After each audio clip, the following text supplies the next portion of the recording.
अस्सलाम वालेकुम दोस्तों, कैसे हैं आप सब? ठीक है, उम्मीद है आप लोग खैरियत से होंगे। तो बेसिकली आज मेरे साथ हारिस अलवी साहब हैं। इनका पहले भी आपने इंटरव्यू देखा होगा, मैंने सीसीटीवी कैमरा के हवाले से इनका इंटरव्यू लिया था। तो आज बेसिकली इनका मैंने आपको उस टाइम बताया था कि इनका सोलर का भी बिज़नेस है।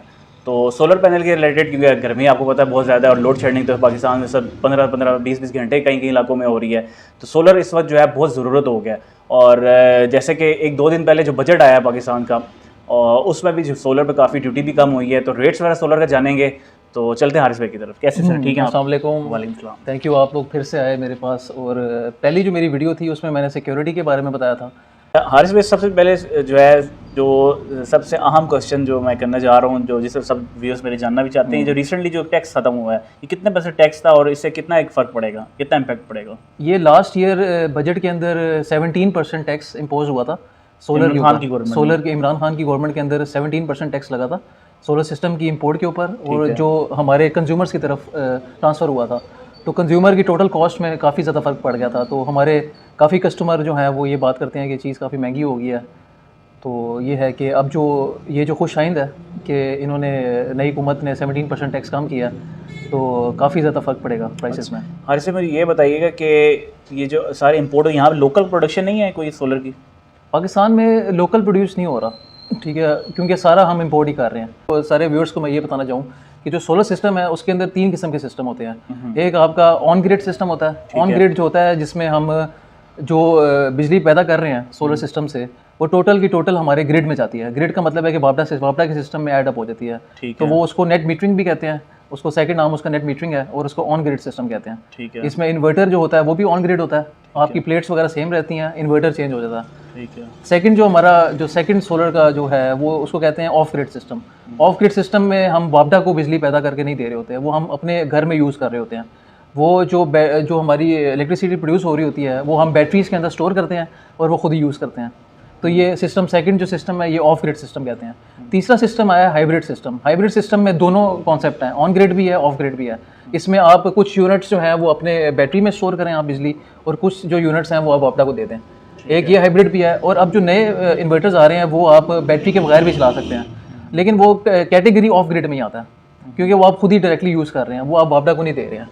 तो हाइब्रिड सिस्टम के अंदर जो आप खुद ही यूज़ कर रहे हैं, जो आप AC आप चाहते हैं कि आपका AC जो है वो दिन में चलता रहे, जब तक आपकी धूप है, जब तक सूरज है आपके सर पे, तो आप जितने भी यूनिट्स आपके पैदा हो रहे हैं वो आपके अपना ही पर्सनल यूज़ में वो AC चल रहा है या फिर और भी चीज़ें आप चला सकते हैं। अच्छा, एक चीज़ मुझे बताइएगा कि मैंने ये तो काफ़ी जगह सुना है कि सोलर रात के टाइम जो है आपकी अगर बैटरीज पर कन्वर्ट होता है, चलता है, तो वो हैवी चीज़ें जस्ट लाइक AC वगैरह नहीं चलाता। हाँ, पंखा लाइटें आपसे चला देता है। जो वापडा की लाइट गई होती है, हाइब्रिड सिस्टम है, ठीक है, जब वापडा की लाइट गई होती है तो तब वो AC नहीं चलाता। तो ये ऐसा दिन में भी होता है कि दिन में लाइट नहीं है तो वो AC नहीं चलाएगा? क्योंकि दिन में तो वो प्रोडक्शन उसकी हो रही होती है ना बिजली की। उसमें ये होता है कि आप जो आपकी बिजली पैदा हो रही है ना, वो आप डायरेक्टली कंज्यूम कर लो। AC चला के वो डायरेक्ट कंज्यूम हो रहा है, तो उसमें बैटरी में स्टोरेज नहीं हो रही है। ठीक है। तो जब शाम के टाइम जब बिजली जाएगी, सूरज तो ऊपर सर पे नहीं होगा, तो और ऊपर से बैटरी भी चार्ज नहीं होगी। तो जब आप दिन में आप इस्तेमाल कर लोगे बिजली, तो वो कैसे आप बैटरी स्टोर करोगे, और ताकि उसका बैकअप ले सको आप शाम को। तो अगर आप दिन में आप नहीं चलाते AC वगैरह, तो आपकी बैटरी स्टोर हो रही है और आप उसको शाम को भी चला सकते हैं। अच्छा, बैटरी चार्ज करने की चीज़ मेन चीज़ है, या आप वापडा से चार्ज करें या आप सोलर से चार्ज करें। अच्छा, जब तक बैटरी पूरी चार्ज नहीं होगी आपका सिस्टम, आपका बैकअप आपको नहीं मिल सकता। ठीक है। अच्छा हारिस भाई, वो जो एक AC का मैंने आपसे क्वेश्चन किया था कि एक AC चलाना और 2-3 पंखे, 4-5 लाइटें चलानी है, तो ये कितना एक इस पे कौन से कितना KVA का लगेगा, कितनी इसमें इन्वेस्टमेंट होगी, ज़रा डिटेल बताइएगा। सोलर में ना जो आपकी हाइब्रिड लगाना हो, हाइब्रिड सिस्टम अगर आपने लगाना है ना, तो आपकी जो अप्रॉक्सीमेटली कॉस्ट अभी जो 17% टैक्स कम हुआ है, उसके बाद आपकी 3 लाख से 3.5 लाख रुपया रेट है एक AC के लिए, जो 1.5 टन का AC है। ठीक है। ये पहले आपकी कितने का था? ये पहले ये 4.5 तक पहुंचा हुआ था, 4.25 से 4.25 से 4.50 तक। 1.5 लाख का फर्क पड़ेगा। 75,000 का फर्क पड़ेगा, 75,000 से 80,000 का फर्क पड़ेगा। ठीक हो गया। और बाकी चीज़ें भी सस्ती होंगी ना। सही हो गया। वो बैटरीज वगैरह भी हैं, और बैटरीज हमारी पाकिस्तान में तैयार हो रही हैं। अच्छा, वो लोकली प्रोडक्शन? हाँ, मेड इन पाकिस्तान जो इसमें चीज़ें हैं, वो एक आपका स्ट्रक्चर है, वो पाकिस्तान में तैयार होता है। आपका बैटरीज हमारी पाकिस्तान में तैयार होती हैं, बिजली की तारें हैं वो भी हमारे घर लोकल यहाँ प्रोडक्शन होती है उनकी। अब हत्ता के DC ब्रेकर जो हैं वो भी पाकिस्तान में तैयार हो रहे हैं। ब्रेकर्स बाहर से इंपोर्ट भी किए जाते हैं, वो महंगे हैं और क्वालिटी भी अच्छी है उनकी ज़्यादा। तो अगर जो कस्टमर डिमांड करता है, जो पैसे भर सकता है, तो हम उसके लिए बायर वाले सिस्टम में चीज़ें लगा देते हैं, इंपोर्ट कर देते हैं। ठीक है, तो एक केवी है। और एक नॉर्मल घर में जो आजकल नॉर्मल एक एवरेज घर जितनी ज़रूरत होती है, 2 एक एसी तो वो लगाते हैं, 2 एक एसी, ठीक है। तो ये तकरीबन कितने का केवीए में बनता है? 2 एसी का लगाने हो, 8-10 पंखे लाइटें हों और 3-4 पंखे हों। एक एसी जो है 1.5 टन का एसी, वो 3 केवीए में आपका चल जाएगा। अगर आप उस पर सरप्लस प्लेटें लगा देते हो तो उसमें आप ये कर सकते हैं कि आप लाइटें भी चला लें, पंखे भी चला लें, उसके बाद मोटर भी आप चला सकते हैं, ठीक है, और फ्रिज भी चला सकते हैं अगर आप थोड़ा, लेकिन आपको लोड जो है ना वो बैलेंस करना पड़ता है। अच्छा, मेरा एक जो मेन क्वेश्चन ये है कि अब फॉर एग्जांपल एक बंदे ने 3 केवी का लगाया जो इन्वर्टर, ठीक है, और प्लेट्स भी 3 केवी के रास्ते लगी हैं। अब वो चाह रहा है कि मैं प्लेट्स ऐड करता हूँ क्योंकि प्रोडक्शन तो अल्टीमेटली उधर से ही होनी है, प्लेट से ही बिजली पैदा करती है।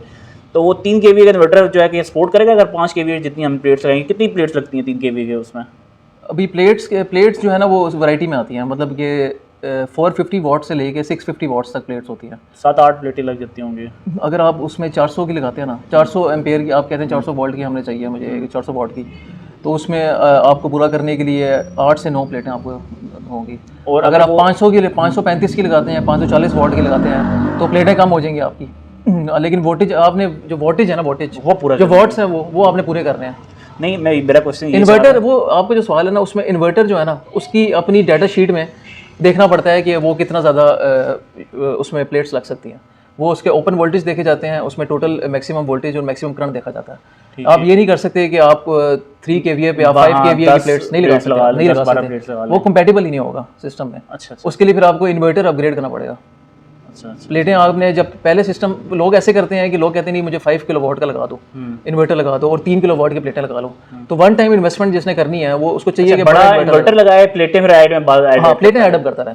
तो अच्छा हारिस भाई, इस वक्त एवरेज जो इन्वर्टर, हाइब्रिड इन्वर्टर 3 केवी की कॉस्ट क्या चल रही है इन्वर्टर की? खाली 75,000 से लेके 95,000 तक। अच्छा, प्लेट्स आपने जैसे कि बताया कि 41-42,000 में आपको प्लेट पड़ेंगी। अभी ये नहीं कि 17% टैक्स लेस नहीं करके ये भी फिर ये 37-36 तक आ जाएगी। और साथ में जो बैटरीज होती हैं वो ट्यूबलर बैटरी जो होती है वो, अच्छा बैटरीज की टाइप्स थोड़ी मुझे बता दें। मैंने ट्यूबलर सुना हुआ है, इसके अलावा कौन सी लगती है? बैटरी 2 किस्म की होती हैं, एक ड्राई बैटरी होती है और एक वेट बैटरी होती है। ठीक है, एक पानी वाली और एक पानी के बगैर वाली। ठीक है, ठीक है। जो पानी के बगैर वाली ड्राई एसिड बैटरी है वो भी हम इंपोर्ट करते हैं। ठीक है, पाकिस्तान में डेवो कंपनी की आती हैं वो। अब डेवो ने बनाना शुरू की हैं, गाड़ियों में भी आ रही हैं, बड़ी भी बैटरीज आ रही हैं, तो उसकी डिमांड भी काफ़ी ज़्यादा है। और ड्राई बैटरी वेट बैटरी से ज़्यादा बेहतर है, उसकी मेंटेनेंस नहीं होती। अच्छा, ये ट्यूबलर बैटरी जो होती है वो ट्यूबलर बैटरी बेसिकली इन्होंने थोड़ा सा नया कॉन्सेप्ट, एक नई इनोवेशन है। हत्ता कि वो वेट बैटरी है, वेट बैटरी का एक वैल्यू एडिशन है। अच्छा, वेट बैटरी की तरह है वेट बैटरी वो। ठीक है, उसकी उन्होंने साइज़ थोड़ा बड़ा कर दिया है ताकि उसका बैकअप हम ज़्यादा ले सकें। सही हो गया। अच्छा, मुझे ये बताइएगा कि इनका ये कॉस्ट डिफरेंस क्या होता है? ये ट्यूबलर बैटरी और ड्राई बैटरी कितने की मिलती है? जो वेट बैटरी आपकी है और जो ड्राई बैटरी है उसमें आप देखा जाए तो 20% का डिफरेंस आता है। ठीक है, 20% महंगी होती है, 20 से 25% जो ड्राई बैटरी होती है वो महंगी होती है वेट से। ठीक है, कितने की होती है एक ड्राई बैटरी? वेट बैटरी जो है ना वो आपकी प्राइस स्टार्ट होती है आपका 25,000 से लेके 40,000 तक। और जो ये डिपेंडिंग अपॉन जो एम्पेयर्स अगर बड़ी बैटरी लगाएंगे तो ज़्यादा उसके एम्पेयर्स होंगे। और ड्राई बैटरी 50 प्लस होती है। ठीक है। अच्छा हारिस भाई, ये 3 केवीए के जो इन्वर्टर है इसमें कितनी बैटरीज लगती हैं? बैटरीज आप 4 भी लगा सकते हैं, 2 भी लगा सकते हैं। अच्छा, ये आपके ऊपर है कि आप कितना कंजप्शन करते हो? वो आपके ऊपर है कि आप कितना बैकअप लेना चाहते हैं। सही हो गया। कंजम्पशन की बात नहीं है, बैकअप लेने की बात होती है कि आप चाहते हैं कि मैंने एक घंटा मुझे बैकअप चाहिए, या आप कहते हैं नहीं मुझे 2 घंटे बैकअप चाहिए, तो ज़्यादा बैटरीज होंगी सीरीज़ में तो वो ज़्यादा स्टोर करेंगी। एवरेज जो ट्यूबलर बैटरी होती है इसकी लाइफ कितनी होती है? लाइफ 2 से 3 साल। और ड्राई बैटरी? अगर इसका ये वेट बैटरी जो है ना इसकी काफ़ी मेंटेन करना पड़ता है, पानी इसका कम हो जाए तो आपने चेक करना होता है, उसके अंदर वो इंडिकेटर्स होते हैं, वो आप देख के बाय नेकेड आई से आपको नज़र आ जाते हैं। और ड्राई बैटरी कितनी लाइफ होती है? ड्राई बैटरी अगर अच्छी बैटरी जो है ना 5 साल चल जाती है। तो आप क्या सजेस्ट करते हैं? ड्राई बैटरी होनी चाहिए, वन टाइम इन्वेस्टमेंट होनी चाहिए, या फिर ट्यूबलर से गुजारा करे बंदा? ट्यूबलर की कोई शिकायत नहीं आ रही।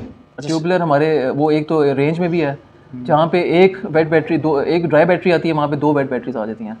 तो कॉस्ट इफेक्टिव अगर देखा जाए तो वेट बैटरी में ट्यूबलर बैटरी हमारी कॉस्ट इफेक्टिव है। ठीक है। अच्छा हारिस भाई, आपने इस तरह बताया था कि इन्वर्टर जो 3 केवीए का है वो 75 से 90 हज़ार के दरमियान मिलता है। जो आपकी सोलर प्लेट्स हैं वो 42,000 की 8 लगती हैं उसमें 3 केवीए में। आपने बताया कि फिर बैटरीज के बारे में 30,000 या 40 के बीच में आपको मिल जाएगी ट्यूबलर बैटरीज। ठीक है, तो आप 2 वर्जन बैटरी, तो ये कितनी कॉस्ट का आप बताइए? 3-1 लाख में बंदा 3-3.5 लाख में। जो आपका ये बैटरी वाला सिस्टम है ना, ये महंगा होता है। मैंने जो रेट आपको बताया वो ऑन ग्रिड सिस्टम का रेट बताया, जिसमें हम वापडा को यूनिट्स हम सेल कर रहे हैं। हाइब्रिड जो सिस्टम हो ना, जो सिंपल ऑन ग्रिड सिस्टम है ना, वो हाइब्रिड नहीं है, वो ऑन ग्रिड है। ऑन ग्रिड का 3 लाख रेट है 3 kVA का, 3 से 3.25 तक रेट है उसका। ठीक है।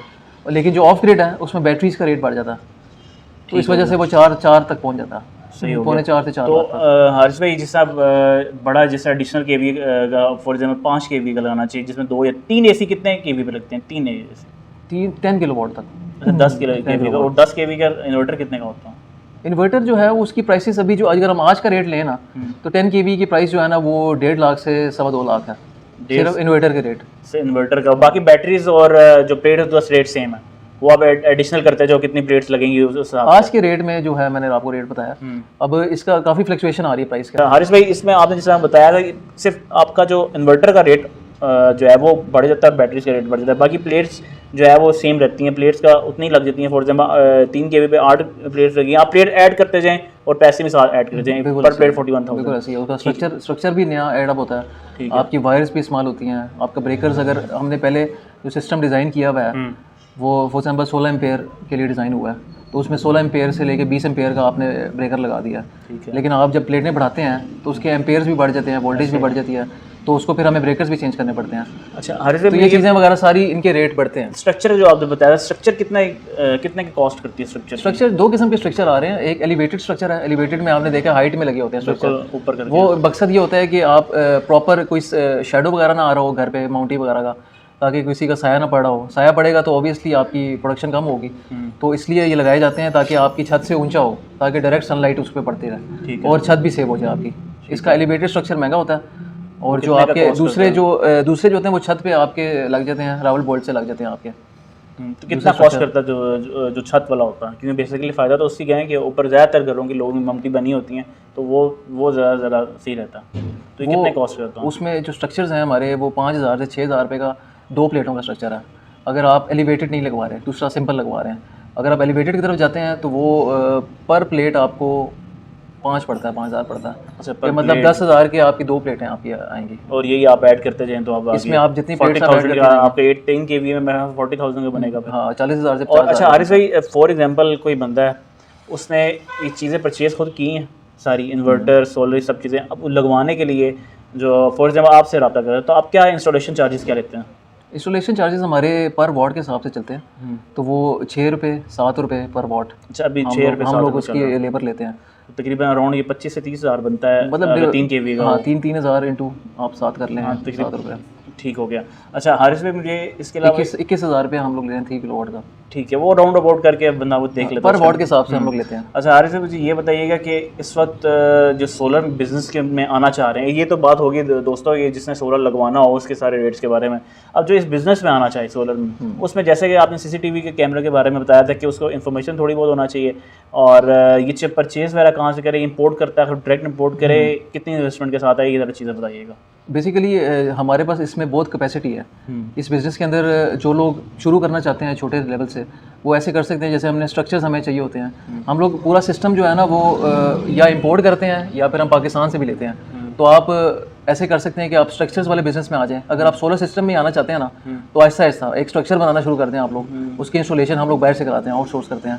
अच्छा ये एक डिपार्टमेंट इसमें इतनी ज़्यादा मतलब हमारे पास एडिशन हो सकती है, बैटरीज के काम में आ जाएं, आपके स्ट्रक्चर के काम में आ जाएं, प्लेट्स की मेंटेनेंस के काम में आ जाएं, उसके बाद उसके बाद हम लोग ट्रेनिंग्स भी करा रहे हैं, सर्टिफिकेशन भी दे रहा हूँ मैं, मेरी कंपनी सर्टिफिकेशन भी देती है जो ट्रेनिंग करना चाहता है कोई, तो सोलर के हवाले से प्रैक्टिकल एक्सपीरियंस देते हैं उन्हें हम। फिर उसके बाद हम उनको इंटर्नशिप भी प्रोवाइड कर रहे हैं, जो यंग ग्रेजुएट्स वहाँ से होते हैं। ठीक है, तो मेरे नंबर पर रब्ता कर सकते हैं, इंटर्नशिप्स भी कर सकते हैं, ट्रेनिंग्स के लिए भी आ सकते हैं।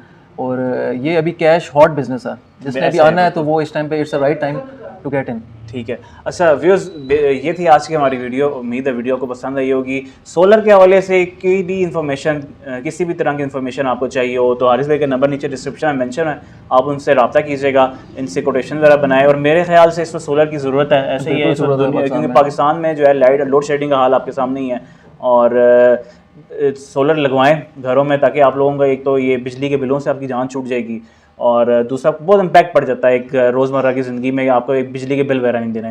दोस्तों अपना ख्याल रखिएगा, मिलते हैं अगली वीडियो में, अल्लाह हाफ़िज़।